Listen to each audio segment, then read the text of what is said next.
एक बार की बात है, क्षीर सागर में भगवान विष्णु शेष शैया पर विश्राम कर रहे थे और लक्ष्मी जी उनके पैर दबा रही थी। विष्णु जी के एक पैर का अंगूठा शैया के बाहर आ गया और लहरें उससे खिलवाड़ करने लगीं। क्षीर सागर के एक कछुए ने इस दृश्य को देखा और मन में यह विचार करके कि मैं यदि भगवान विष्णु के अंगूठे को अपनी जिह्वा से स्पर्श कर लूं तो मुझे मोक्ष प्राप्त हो जाएगा, उनकी ओर बढ़ा। उसे भगवान विष्णु की ओर आते हुए शेषनाग जी ने देख लिया और कछुए को भगाने के लिए जोर से फुफकारा। फुफकार सुनकर कछुआ भागकर छुप गया। कुछ समय पश्चात जब शेष जी का ध्यान हट गया तो उसने पुनः प्रयास किया। इस बार लक्ष्मी देवी की दृष्टि उस पर पड़ गई और उन्होंने उसे भगा दिया। इस प्रकार उस कछुए ने अनेकों प्रयास किए, पर शेषनाग और लक्ष्मी माता के कारण उसे कभी सफलता नहीं मिली। यहाँ तक कि सृष्टि की रचना हो गई और सतयुग बीत जाने के बाद त्रेता युग आ गया। इस मध्य उस कछुए ने अनेक बार अनेक योनियों में जन्म लिया और प्रत्येक जन्म में भगवान की प्राप्ति का प्रयत्न करता रहा। अपने तपोबल से उसने दिव्य दृष्टि को प्राप्त कर लिया था।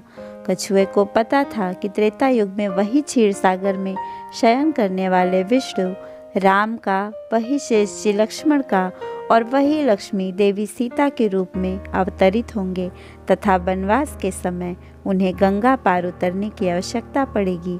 इसीलिए वह भी केवट बनकर वहां आ गया था। एक युग से भी अधिक काल तक तपस्या करने के कारण उसने प्रभु के सारे मर्म जान लिए थे। इसीलिए उसने राम से कहा था कि मैं आपका मर्म जानता हूँ। संत श्री तुलसीदास जी भी इस तथ्य को जानते थे, इसीलिए अपनी चौपाई में केवट के मुख से कहलवाया है कि कहा ही तुम्हार मरमु मैं जाना। केवल इतना ही नहीं, इस बार केवट इस अवसर को किसी भी प्रकार हाथ से जाने नहीं देना चाहता था। उसे याद था कि शेषनाग क्रोध करके फुफकारते थे और मैं डर जाता था। अब की बार वे लक्ष्मण के रूप में मुझ पर अपना बाण भी चला सकते हैं, पर इस बार उसने अपने भय को त्याग दिया था। लक्ष्मण के तीर से मर जाना उसे स्वीकार था, पर इस अवसर को खो देना नहीं।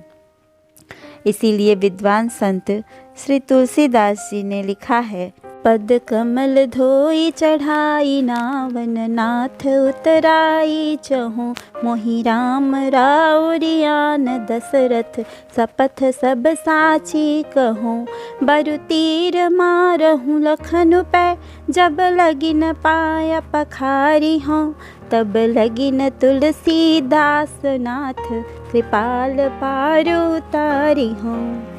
अर्थात, हे नाथ, मैं चरण कमल को धोकर आप लोगों को नाव पर चढ़ा लूँगा। मैं आपसे उतराई भी नहीं चाहता। हे राम, मुझे आपकी दुहाई और दशरथ जी की सौगंध है, मैं आपसे बिल्कुल सच कह रहा हूँ।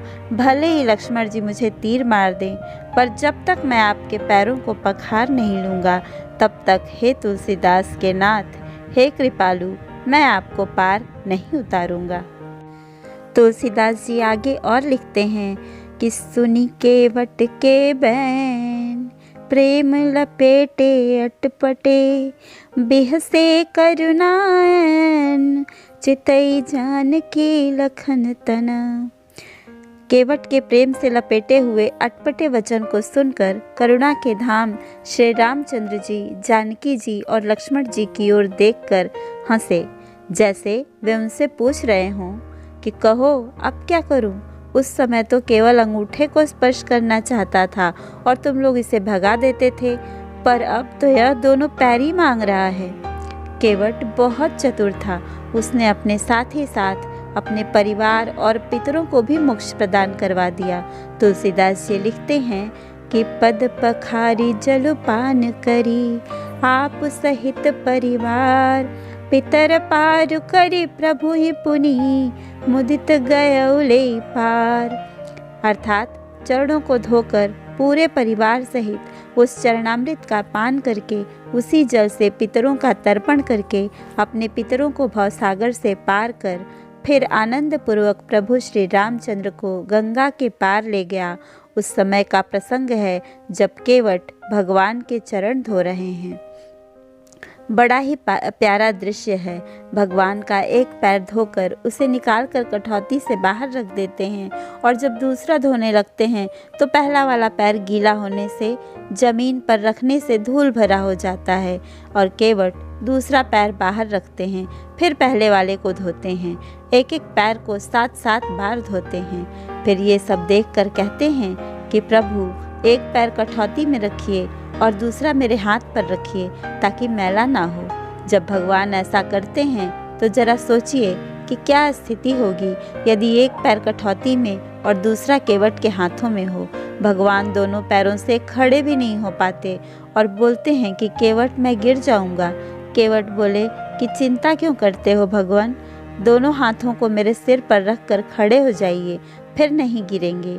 जैसे कोई छोटा बच्चा जब उसकी माँ उसे स्नान कराती है तो बच्चा माँ के सिर पर हाथ रखकर खड़ा हो जाता है। भगवान भी आज वैसे ही खड़े हैं।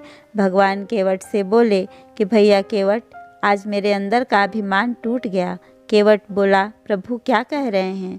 भगवान बोले, सच कह रहा हूँ केवट, अभी तक मेरे अंदर अभिमान था कि मैं भक्तों को गिरने से बचाता हूँ, पर आज मुझे पता चला कि भक्त भी भगवान को गिरने से बचा लेता है।